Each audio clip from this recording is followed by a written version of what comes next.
سنخوض معاركنا معهم وسنمضي جموعا نردهم ونعيد الحق المغتصب۔ علماء نے لکھا کہ قرآن کا حق یہ ہے کہ سال کے اندر 2 مرتبہ اس کو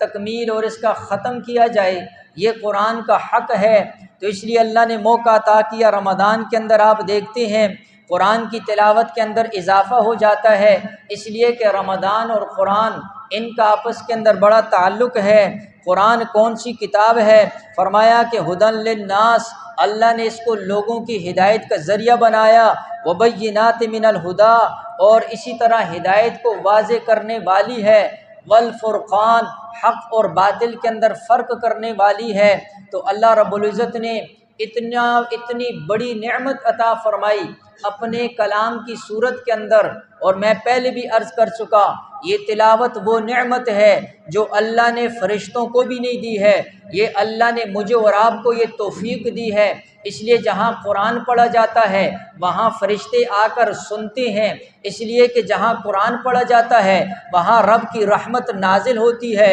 جہاں قرآن پڑھا جاتا ہے وہاں سکینہ نازل ہوتی ہے، جہاں قرآن پڑھا جاتا ہے اس مجلس کو فرشتے گھیر لیتے ہیں۔ اور اگر قرآن پڑھنے والا مسواک کر کے پڑھ رہا ہے تو اللہ کے نبی علیہ الصلوۃ والسلام نے فرمایا کہ فرشتہ پڑھنے والے کے منہ پر اپنا منہ رکھ دیتا ہے، اور اگر پڑھنے والا بغیر مسواک کے پڑھ رہا ہے تو فرشتہ دور سے سنتا ہے۔ ہر حرف کے بدلے اللہ کی طرف سے 10 نیکیاں مل رہی ہوتی ہیں، ہر حرف کے بدلے اللہ کا قرب مل رہا ہوتا ہے، ہر حرف کے بدلے اللہ کی رضا مل رہی ہوتی ہے۔ اس لیے کہ اللہ کے قریب کرنے والی سب سے زیادہ چیزوں کے اندر حدیث کے اندر آتا ہے وہ رب کا کلام ہے، کہ جو جتنا زیادہ پڑھے گا اور پھر سمجھ کر پڑھے گا اتنا اس کو اللہ کا قرب حاصل ہوتا چلا جائے گا۔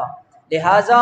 یہ قرآن اتنی عظیم الشان دولت ہے، اور رمضان اور روزہ، اس لیے کہ حدیث کے اندر آتا ہے الصیام والقرآن یشفعان للعبد یوم القیامہ، کل وہ قیامت والا دن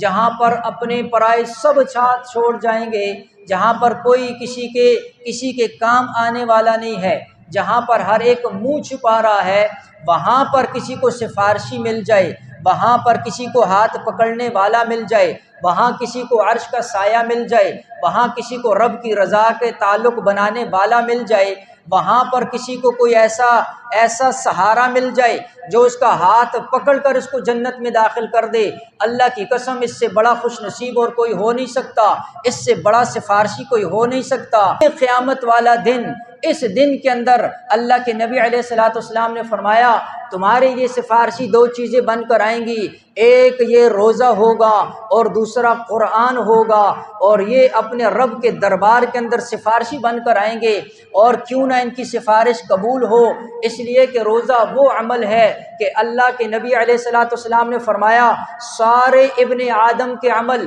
اللہ رب العزت ان کی جزا اور بدلہ، فرشتوں کو حکم ہوگا ان کو جزا دو، ان کو بدلہ دو، لیکن جب روزے کی باری آئے گی اللہ جل شانہ فرمائیں گے فرشتوں تم درمیان سے ہٹ جاؤ، یہ میرا اور بندے کا معاملہ تھا، اس لیے اب بدلہ بھی میں اپنے ہاتھ سے خود دوں گا۔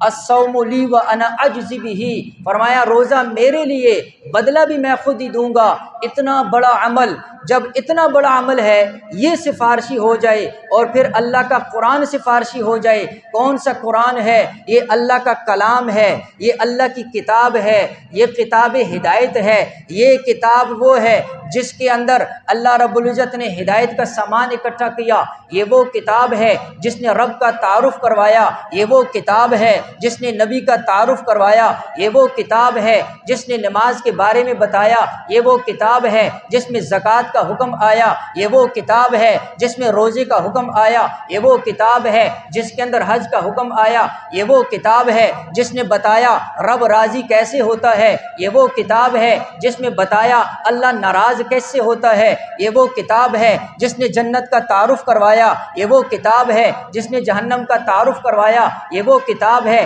جس نے حشر کا تعارف کروایا، یہ وہ کتاب ہے مرنے کے بعد کے وقت کا تعارف کروایا، یہ وہ کتاب ہے جس نے امام الانبیاء کا تعارف کروایا، یہ وہ کتاب ہے جس نے حضرت آدم سے لے کر حضرت عیسیٰ تک انبیاء کا تعارف کروایا۔ لہٰذا اس کتاب کی سفارش کل قیامت والے دن فرمایا کہ جب یہ سفارشی بن کر آئے گا، اللہ جل شانہ اس کی سفارش قبول کر کے اس بندے کی مغفرت فرمائے گا۔ لہٰذا یہ رمضان اور قرآن ان دونوں کا آپس کے اندر ایسا تعلق ہے، یہ روح اور جسم کی مانند ہے۔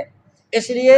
رمضان کے اوقات کو قیمتی بناؤ اور رمضان کے اوقات کے اندر قرآن کی تلاوت سے اپنے دنوں کو، اپنے راتوں کو، اپنے اوقات کو اس کو منور کرو، اس لیے کہ جب قرآن پڑھا جاتا ہے اللہ رب العزت دل کے اندر نور عطا فرماتے ہیں، اللہ چہرے کا بھی نور عطا فرماتے ہیں، اللہ دل کو بھی نورانی کرتے ہیں۔ سنخوض معاركنا معهم وسنمضي جموعا نردا ونعيد الحق المغتصب